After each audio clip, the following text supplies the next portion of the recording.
Rail ব্রিজের কাছে পৌঁছাতে হলে সামনে যে আপনারা রেল ব্রিজটা দেখতে পাচ্ছেন, ওই যে রেল ব্রিজটা যেখানে আমাদের, তো আপনারা কিন্তু দেখতে পাচ্ছেন এই হচ্ছে গৌরাঙ্গ সেতু। দেখতে পাচ্ছেন দুধারে কিন্তু দুটি মূর্তি গৌরাঙ্গ সেতু। এখানে দেখতে পারবেন মাঠের ভেতর দিয়ে একটি সরু ঢালাই রাস্তা চলে গেছে নবদ্বীপ রেল ব্রিজটি। আপনারা কিন্তু ডান ধারের এই রাস্তাটি ধরে সোজা রেল ব্রিজের দিকে শর্টকাট হবে কোনটা? পৌঁছে গেছি সেই নবদ্বীপের রেল ব্রিজের কাছে। এই রেল ব্রিজ কিন্তু প্রায় 14 থেকে 15 বছর আগে। রাজ্যে যতদিন টিএমসি থাকবে দেখলে হবে না।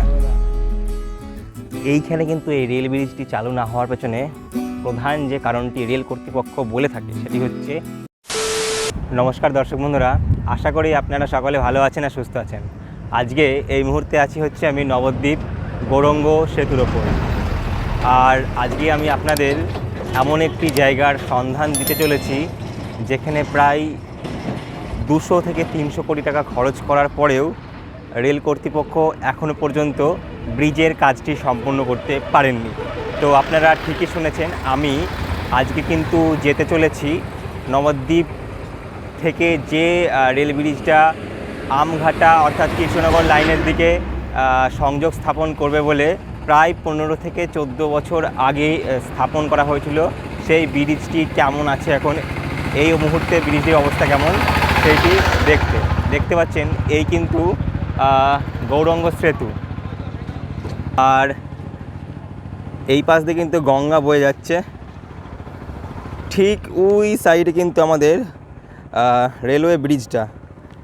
আমাদের কিন্তু ওই রেল ব্রিজের কাছে পৌঁছাতে হলে সামনে যে আপনারা রেল ব্রিজটা দেখতে পাচ্ছেন, ওই যে রেল ব্রিজটা যেখানে আমাদের আজকে গন্তব্য, সেখানে কিন্তু পৌঁছাতে হলে আমাদের ওই সামনের যে রাস্তাটা যাচ্ছে ওই পিচের রাস্তা ধরে কিন্তু আমাদের পৌঁছাতে হবে রেল ব্রিজের কাছে। তো চলুন, এই মুহূর্তে কিন্তু আমরা আমাদের সাইকেল নিয়ে এই রাস্তা ধরে এগিয়ে যাব। তো আপনারা কিন্তু দেখতে পাচ্ছেন এই হচ্ছে গৌরাঙ্গ সেতু। দেখতে পাচ্ছেন দুধারে কিন্তু দুটি মূর্তি গৌরাঙ্গ সেতুর এখানে দেওয়া আছে। আর এই যে রাস্তাটি কৃষ্ণনগরের দিক থেকে যে এই রাস্তাটি গৌরাঙ্গ সেতু পার করে নবদ্বীপের দিকে যাচ্ছে, আমরা এই রাস্তা ধরে কিন্তু এগিয়ে যাব। এই সামনের রাস্তাটি ধরে কিন্তু আমরা এবার এগিয়ে যাব। এই রাস্তা ধরে গিয়েই কিছুটা গেলে কিন্তু এই ডান দিকে আমাদের ওই রাস্তাটি পড়বে। তো বন্ধুগণ, এই রাস্তা ধরে কিন্তু কিছুটা এগিয়ে আসলে আপনারা এই বাঁ হাতে কিন্তু একটি রাস্তা দেখতে পারবেন। এই যে গৌরাঙ্গ সেতু থেকে এগিয়ে এসে কিন্তু বাঁ হাতে যে এই রাস্তাটি চলে গেল, আর এই পাশে কিন্তু দেখতে পারবেন একটা অ্যারো দিয়ে একটা ইয়ে দেওয়া আছে, কিন্তু সাইনবোর্ড আছে। এই সাইনবোর্ডের রাস্তা ধরে কিন্তু আপনারা সোজা এগিয়ে যাবেন। তো আমরা কিন্তু এই গৌরাঙ্গ সেতুর বাঁ হাতের এই রাস্তাটি ধরে সোজা কিন্তু এগিয়ে যাব।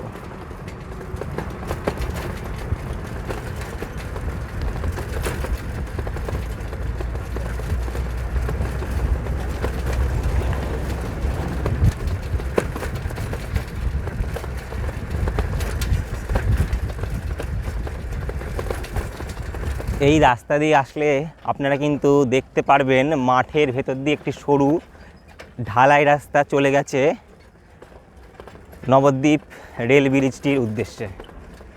তো আমরা কিন্তু এই রাস্তা ধরে সোজা এগিয়ে যাব। আপনারা যারা এই জায়গাটিকে দেখতে আসবেন বলে ভাবছেন, আপনারা কিন্তু এইভাবে আসতে পারবেন। কিছু দূর আসলে কিন্তু আপনারা দেখতে পারবেন দুধারে দুটি রাস্তা চলে গেল। আপনারা কিন্তু ডান ধারের এই রাস্তাটি ধরে সোজা রেল ব্রিজের দিকে যেতে পারবেন।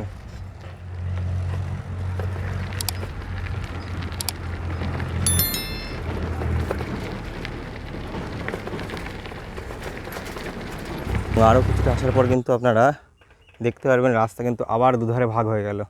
তবে আপনারা কিন্তু এই সোজা রাস্তা ধরেই এগিয়ে যাবেন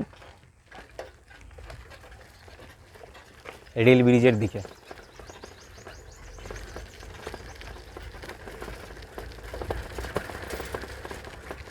মাসিমা, বলছি রেল ব্রিজটা কোন দিকে? রেল ব্রিজটা দিয়ে এই নিচ দিয়েও যেতে পারে। শর্টকাট হবে কোনটা? শর্টকাটে ওই এইটা দিয়ে যায়, ওই দিকে একটা দেখবা বট গাছ আছে। হ্যাঁ হ্যাঁ, ওই বট গাছটার ওইটা দিয়ে একবার সোজা চলে গেলে পারবে। আচ্ছা ঠিক আছে। এইটা দিয়ে গেলে কোথায় তাড়াতাড়ি। তো আপনারা কিন্তু শুনতে পারলেন আমরা কিন্তু সামনে কিছুটা গিয়ে একটি বট গাছ আছে, সেই গাছের থেকে কিন্তু সাইডে রেল ব্রিজে যাওয়া যাবে। আরও কিছু দূর আসার পর কিন্তু আপনারা বাঁ হাতে একটি রাস্তা দেখতে পারবেন এবং রাস্তার পাশে কিন্তু একটি বট গাছ আছে এরকম। এই রাস্তা ধরে কিন্তু আপনারা সোজা এগিয়ে যাবেন। এই রাস্তাটি ধরে কিন্তু আপনারা সোজা এগিয়ে যাবেন রেল ব্রিজের দিকে।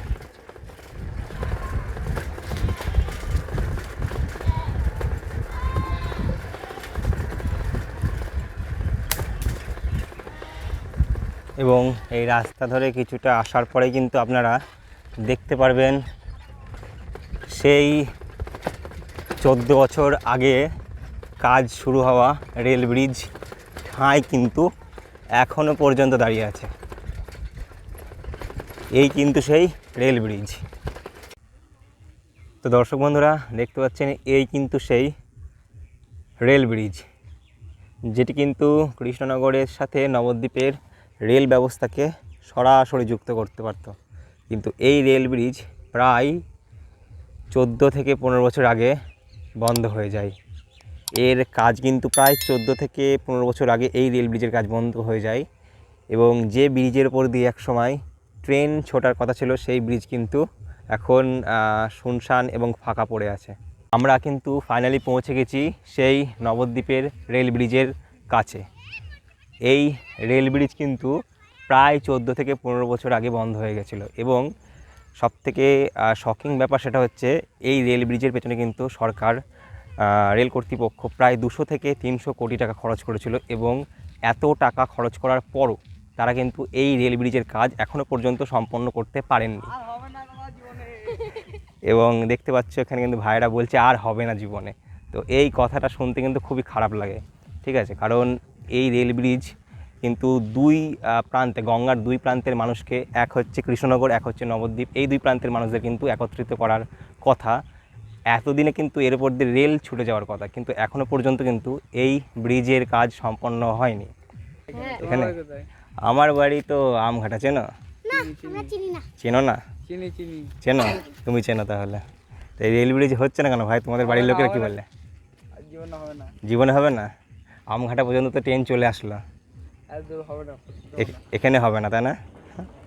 হতেও পারে না হতেও পারে। কেন এরকম বলছো কেন তোমরা? হবে না গো, এখানে ট্রেন চালু হলে তোমাদের ভালো হয় না?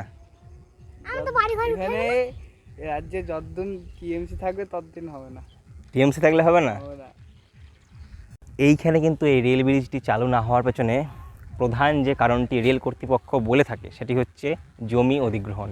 এখানকার স্থানীয় যেসব মানুষ আছে তারা নাকি সঠিক মূল্য না পেলে জমি ছাড়বে না। তো এই রকম কিছু কথাবার্তা শোনা যায় এবং সে কারণেই কিন্তু এইখানে রেল এখনও চালু হচ্ছে না এবং এই ব্রিজের উপর দিয়ে এখনও পর্যন্ত রেল কিন্তু ছুটে যাচ্ছে না।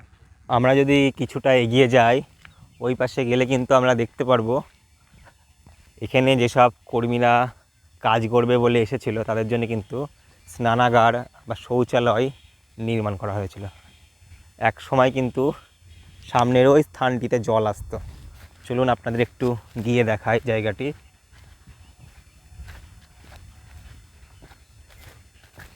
তো সামনের যে এই স্থানটি আপনারা দেখতে পাচ্ছেন, এইখানে কিন্তু রেলের যেসব কর্মীরা এখানে ব্রিজ নির্মাণ করবে বলে এসেছিল তাদের জন্য কিন্তু শৌচালয় আর স্নান করার জায়গা তৈরি করা হয়েছিল ওই পাশে, এবং এই পাশেও কিন্তু এরকম জায়গা ছিল। তবে এখন কিন্তু এইগুলা অতীতের ভগ্নস্তূপে পরিণত হয়ে গেছে এবং এই রেল ব্রিজ কিন্তু এখন ইতিহাস। আজকে কিন্তু প্রায় 200 থেকে 300 কোটি টাকা খরচ করার পরও এই রেল ব্রিজ ঠাঁই দাঁড়িয়ে আছে সেই অপেক্ষায় যে কবে আমার বুকের ওপর দিয়ে ট্রেন ছুটে যাবে। এবং বিস্তীর্ণ এলাকা কিন্তু এখনও ফাঁকা পড়ে আছে, কিছু গরুও চড়ছে আশেপাশে। আশা রাখবো যে খুব শীঘ্রই যেভাবে আমঘাটা রেল স্টেশনটিতে ট্রেন চালু হলো সেভাবেই কিন্তু আমাদের এই নবদ্বীপ টু কৃষ্ণনগরের এই রেলের যোগাযোগ ব্যবস্থার জন্য যে ব্রিজটি তৈরি করা হয়েছিল সেটির কাজও সম্পন্ন হবে এবং এর ওপর দিয়েও ট্রেন কিন্তু খুব শীঘ্রই ছুটে যাবে। এর থেকে বেশি কিন্তু আমরা আশা এখন করতে পারি না। সরকার প্রায় 200 থেকে 300 কোটি টাকা এর ওপরে খরচ করার পরও এই জায়গা কিন্তু ঠাঁই দাঁড়িয়ে আছে। না কোনো রকম স্টেপ সেখান থেকে আসছে, না সাধারণ মানুষের কোনো রকম স্টেপ আছে। তো সাধারণ মানুষের ট্যাক্সের টাকা যে এইভাবে উড়ে যাচ্ছে, এটা কিন্তু খুবই দুঃখজনক একটি ব্যাপার। এতে কিন্তু উভয় পক্ষেরই ক্ষতি। আজ যদি এই রেল ব্রিজটি চালু হয় তবে কিন্তু অনেক ব্যবসায়ী লাভবান হবে, অনেক শিক্ষক শিক্ষিকা লাভবান হবে, অনেক সাধারণ মানুষ লাভবান হবে। ট্রেন চালু না হওয়ার কারণেই কিন্তু রেল ব্রিজের নিচে বিস্তীর্ণ এলাকায় সাধারণ মানুষ জমি জায়গা দখল করে চাষবাস করতে শুরু করে দিয়েছে। এবং আরও যত দিন যাবে মানুষের মনে এই বিশ্বাসই জন্মাবে যে সরকার কিন্তু এই ব্রিজের উপর থেকে হাত সরিয়ে নিয়েছে এবং হাল ছেড়ে দিয়েছে। তাই আশা রাখবো যে রেল কর্তৃপক্ষ খুব শীঘ্রই এই ব্রিজটি নিয়ে স্টেপ নেবে এবং এই ব্রিজটি চালু করার জন্যে উদ্যোগী হবে। বন্ধুগণ, আজকের জন্যে এই পর্যন্তই। আশা করি আপনাদের ভালো লেগেছে আজকের ভিডিওটি, এবং যারা শেষ পর্যন্ত ছিলেন তাদের কাছে একটি অনুরোধ থাকবে যে আপনারা কিন্তু অবশ্যই ভিডিওটিতে একটি লাইক করে দেবেন এবং ভিডিওটি ভালো লাগলে চ্যানেলটিকে সাবস্ক্রাইব করে নেবেন, সাথে থাকবেন এবং কমেন্ট করে জানাবেন যে আমার আগামী গন্তব্য কোন জায়গাটি নিয়ে হবে এবং কোন জায়গাটিকে আমি কভার করব, যাতে আপনারা সেই জায়গাটি সম্বন্ধে তথ্য জানতে পারেন। ধন্যবাদ সকলকে। দেখা হচ্ছে নতুন কোনো ভিডিওতে, নতুন কোনো ইনফরমেশান নিয়ে, নতুন কোনো অভিজ্ঞতা নিয়ে। ততদিন সকলে ভালো থাকবেন, সুস্থ থাকবেন এবং আমার আগের ভিডিওগুলোকে এনজয় করতে থাকবেন। বিদায় সকলকে।